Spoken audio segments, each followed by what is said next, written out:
on essaye de voir l'histoire de documentaire, bon, il fait partie quelque part de l'histoire du cinéma. Je veux dire, c'est Lumière, c'est les actualités, c'est l'entrée du train dans la gare de la Ciotat.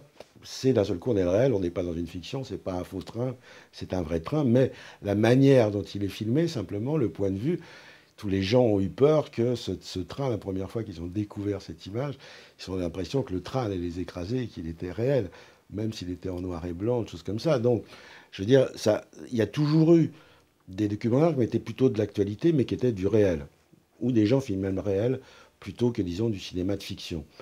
Et mais, alors, est-ce que c'était du documentaire ou de l'actualité ou bon, là, c'est difficile. C'était des moments d'actualité avec des gens, des fois, qui avaient 30 secondes, qui pouvaient, leur caméra, la pellicule, il y avait 30 secondes pour faire le plan et pour raconter l'histoire.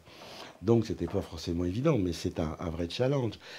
Et nous, quelque part, parce que je pense que c'est autour des années 60-70 qu'il y a eu vraiment, grâce aussi à la technologie, aux caméras légères, qu'on a pu sortir dans la rue, qu'on a pu aller vers le réel avec le cinéma. Et que, en même temps, c'était une chance que, à l'époque, ça soit encore le cinéma. C'est-à-dire, même si c'était du 16 mm, c'était soit des petites bobines de 3 minutes ou de 5 minutes, ou on arrivait à des bobines de 10 minutes. Mais ça, en plus, ça coûtait cher parce que c'était du laboratoire, du tirage, des choses comme ça.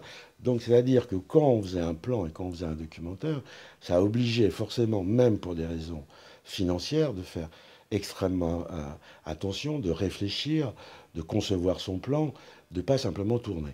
Et là, on est passé à une période, 40 ans, 40 ans plus tard, avec toute la vidéo et maintenant, le numérique, même sur des cartes, des choses comme ça, où ça coûte plus rien, ou quelque part, enfin, je veux dire, n'importe qui. Alors ça, c'est le côté positif, c'est-à-dire que tout le monde on n'échappera pas à un Mozart du cinéma. Normalement, tout le monde a la possibilité, pour 100 euros, on peut faire un film. On peut se débrouiller, trouver une caméra, avoir se payer une cassette, et puis avoir un ordinateur et le monter. Donc, on n'échera pas, on va pas perdre le génie du cinéma.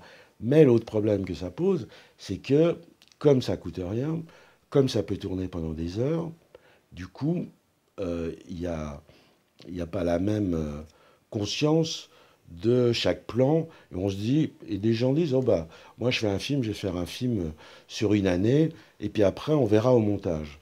Ben non, le problème c'est qu'on ne voit pas au montage, c'est que s'il n'y a pas de point de vue au départ, eh ben de toute façon, on pourra à la limite, avec un bon monteur, sauver un film, mais on ne fera jamais un bon film si on ne l'a pas vraiment pensé.